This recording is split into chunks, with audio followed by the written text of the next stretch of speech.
Welcome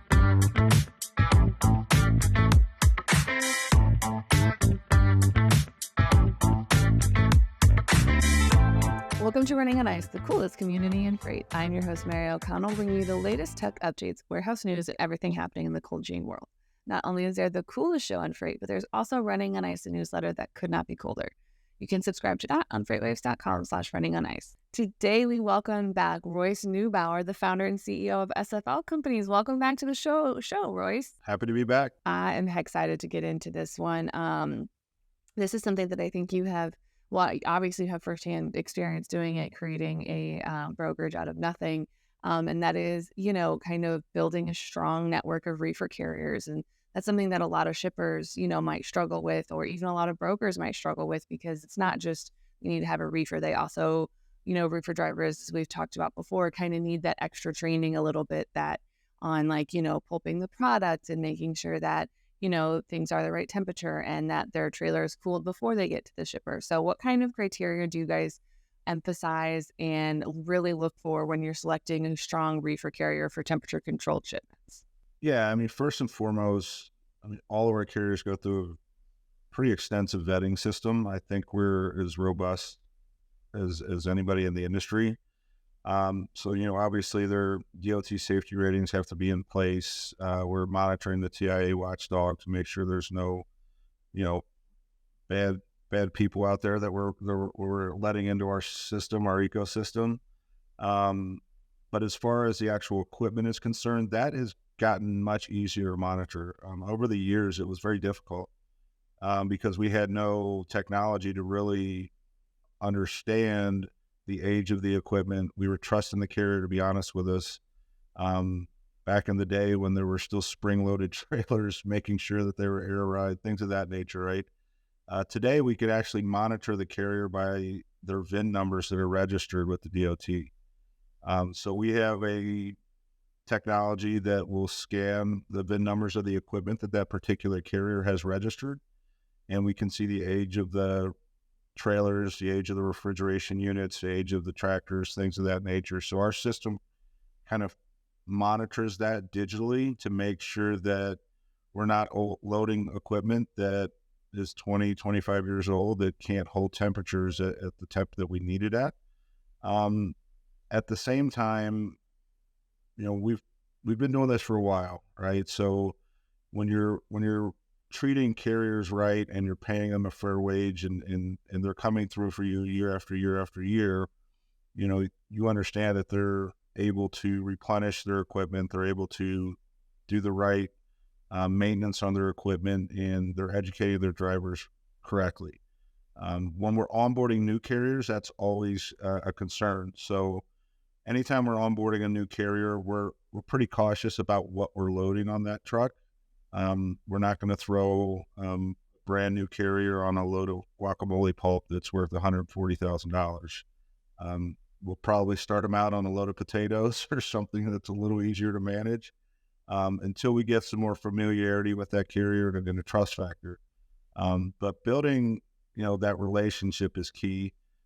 So first and foremost, you got to have a strong vetting system. You got to make sure that carrier is keeping up with their maintenance, keeping up with their safety ratings, and those systems are out there for brokers or anybody that's wanting to load refrigerated shipments to monitor the carrier, make sure that that they've got good ratings out there first and foremost. But there's also new tech out there that's monitoring the VIN numbers, which is really cool. For us to see the age of the equipment that we're putting on the road.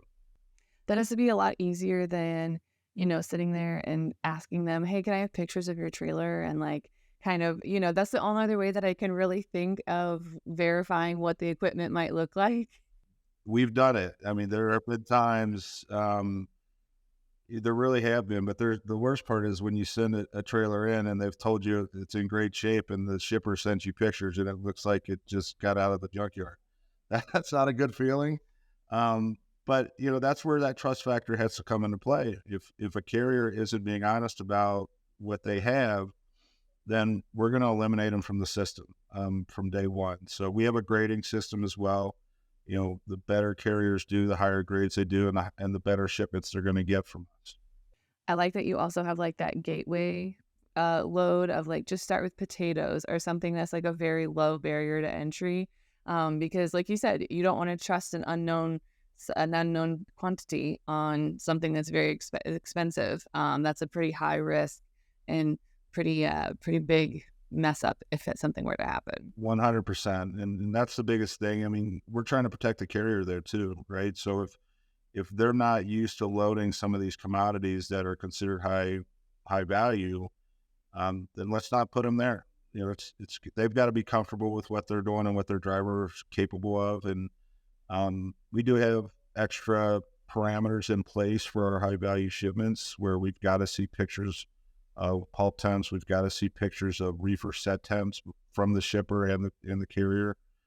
So you know, I think we talked about this in the last one. You know, the claims system, claims management's important, but you can stay away from a lot of claims just at that shipping point. If you get everything right there, it's really hard to mess it up in transit.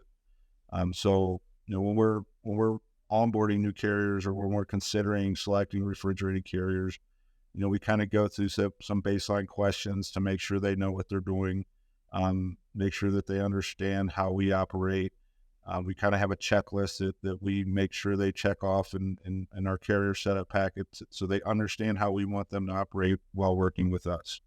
So you're kind of like Santa. You're making your list and checking it twice when it comes to reefer carriers. Yeah, exactly.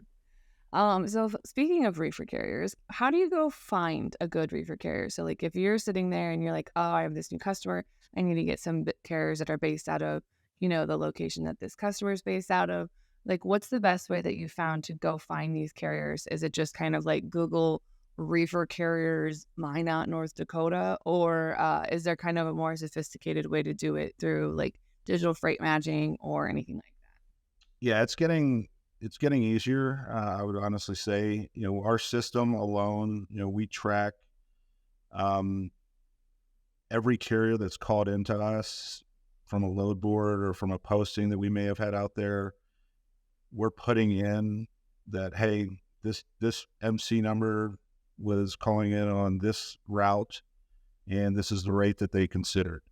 So any call in that we're getting, we're feeding into our system. So if I get a bid or if I've got a spot load on the board, our guys are taught to go directly to our system first. So our system of record is the first location we go to. So that starts with the carriers we've loaded on that route first, carriers that we've loaded on similar routes second, and then any carrier that is called in at any point in time and it's dated. So we have a very strong system of record internally. I think as you're building a brokerage or building a company that's moving freight in general, you've got to start with your own system of record. Now, if you're a new brokerage and you're just starting out, it's a little challenging. You've got to kind of rely on load boards. You've got to kind of rely on Google and the internet.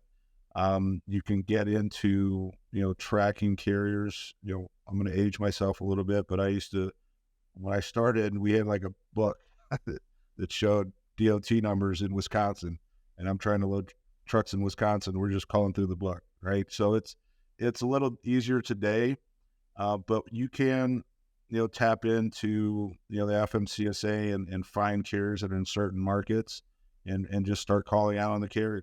I think too many brokers rely just on load boards. And I don't think that's the best way to build a carrier partnership. The best way is once you start building a relationship with a carrier, ask them about their friends. Ask them about, who do they trust out there? Who are they talking to at truck stops? If they can't manage everything you have, who do they, what other partners do they have in the network? And we've been able to build our robust group of refrigerated carriers. A lot of it's through word of mouth. If you're treating your carrier partners well, they're going to tell their friends about you. And we load a lot of small mom and pops that own, anywhere from 10 to 15 to 20 trucks. And, there's a community of those carriers out there that talk to each other, they're on blogs with each other, and they're grading brokers every single day.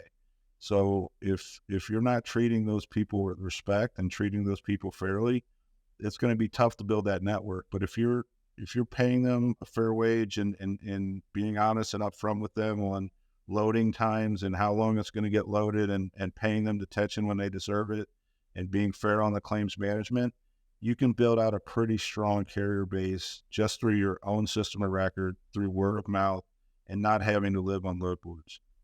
I have long since said that that drivers are some of the most gossipy people. Like they rival a group of teenage girls because you're gonna know whether you're gonna know someone's entire life story within 5 minutes of talking to them at a truck stop or 5 minutes on the phone with them.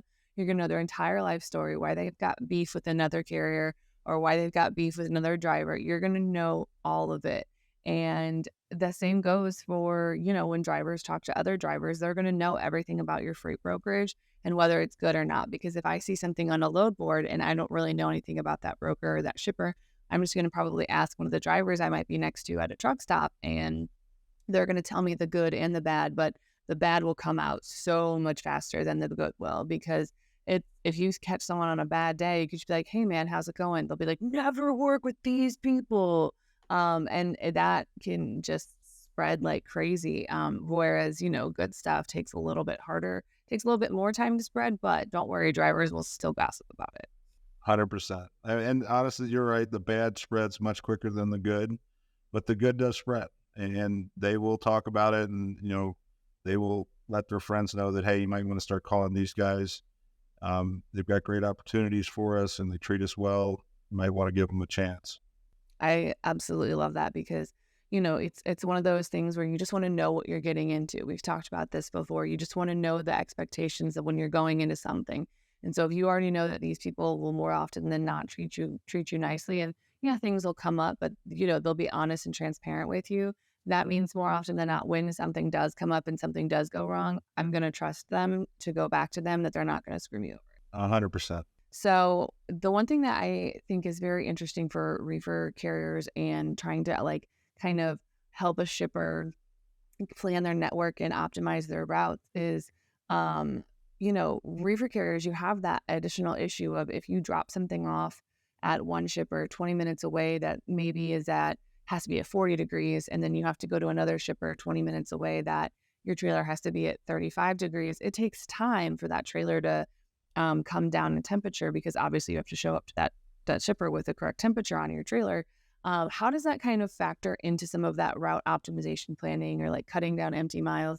How do you deal with that when you have like a pretty significant fluctuation in temperature between shippers, even if they're pretty close together? Yeah, that's where the refrigerated space is a little bit unique, right? I mean, the route optimization, I wish it were more prevalent. It's probably in supply chain in general. If we ship different verticals here at SFL, and route optimization in the refrigerated space is the least optimized, I should say.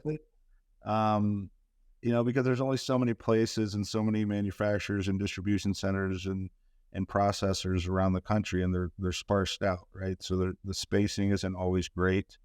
When I'm talking about getting a certain temperature to a certain level, I might have a dock right next door to where I just delivered, and I have to wait 2-3 hours because I've got to push that temp down to the correct temp, or I've got to get it up a little bit depending on what season we're in. So it's tough. That's a great question, and it's something that we're focused on trying to solve for.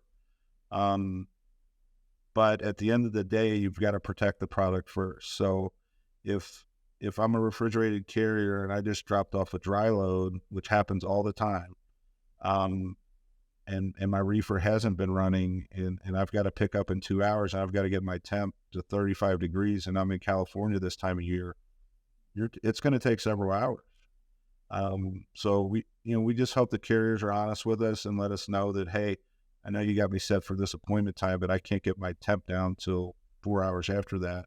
We're okay with that because we can adjust the appointments. The worst thing is when we get there and the reefer's not at temp and the product goes on the truck, because that's when you end up in a claim situation on the back end. So as far as routing is concerned, our systems will flag, carriers that we have on certain routes. And if we have a pickup near one of our deliveries, our system will be able to tell our brokers that, hey, we've got a carrier en route to that similar radius. Let's go ahead and call that carrier before we call anybody else, see if we can get them a backhaul. I am all for opening up networks and democratizing the carrier networks and honestly the shipment networks around the country, because I think we would all end up being benefited from that process, but nobody wants to share that data, right? I don't think other brokers are going to want to show me their routes and what they've got going on.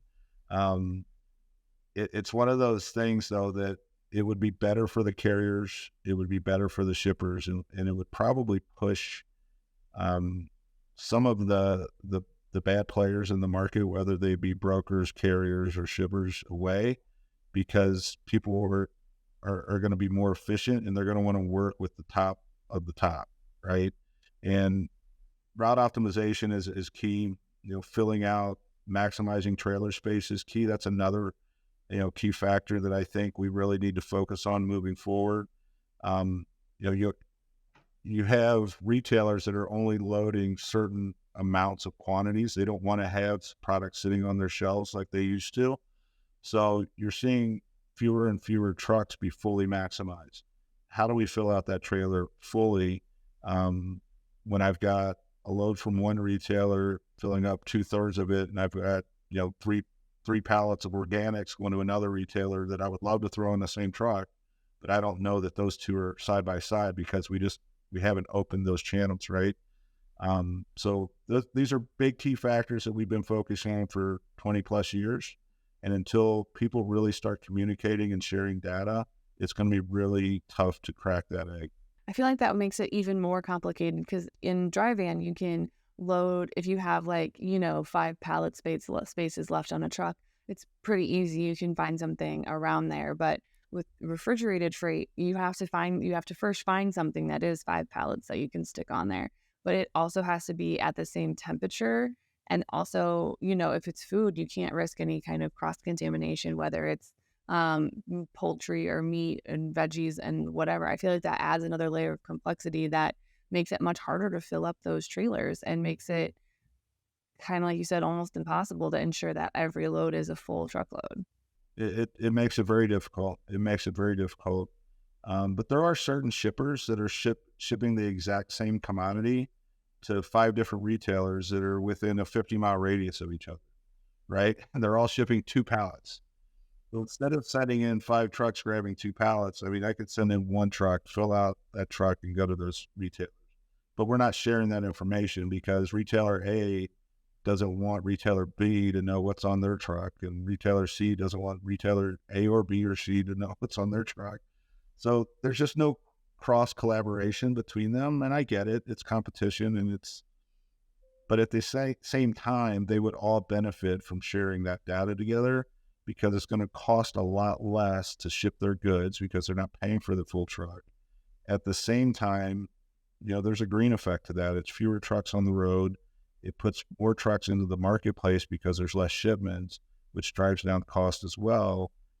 And the carrier is going to make more too, because now they've got a full truckload rate instead of that retailer beating them up because it's only 2 pallets.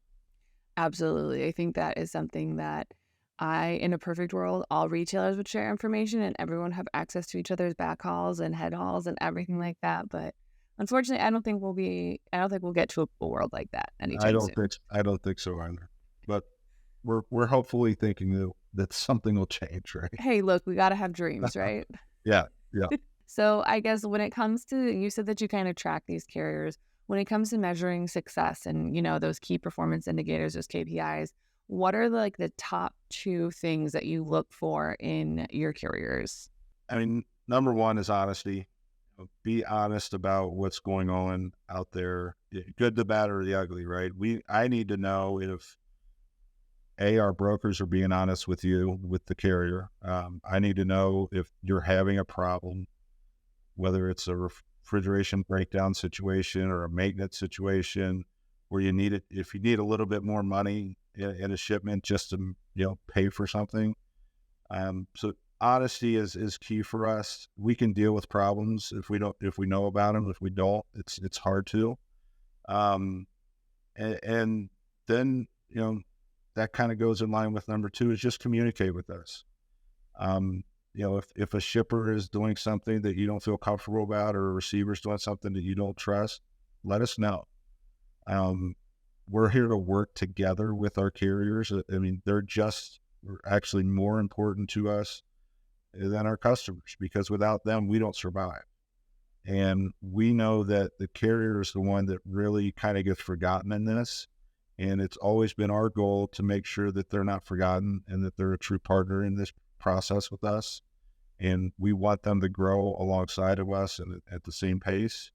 But if honesty and collaboration is not up front and center, then it's really difficult to grow that trust factor and grow that relationship. I think if carriers, trust their brokerage that they're working with, that they're going to help them grow and take care of them, they are going to collaborate more. They are going to be more honest. We've integrated a lot of technology so we can track a lot of things now. So if I have a carrier that, is saying, hey, I can make that pickup time, and as soon as they accept our shipment, we're tracking the GPS phone, and they're 100 miles away from where they told us they said they were, then that honesty factor starts to, go out the window. But we're not just going to freak out on it. We're going to call them and say, man, just don't tell me that. Just be honest with me. Let us know. I might have another shipment that's closer to where you're at than where we're sending. So I think with our company, we've done a good job of providing honest feedback to our carriers and letting them know when we have a problem with the shipper, or if something's getting held up.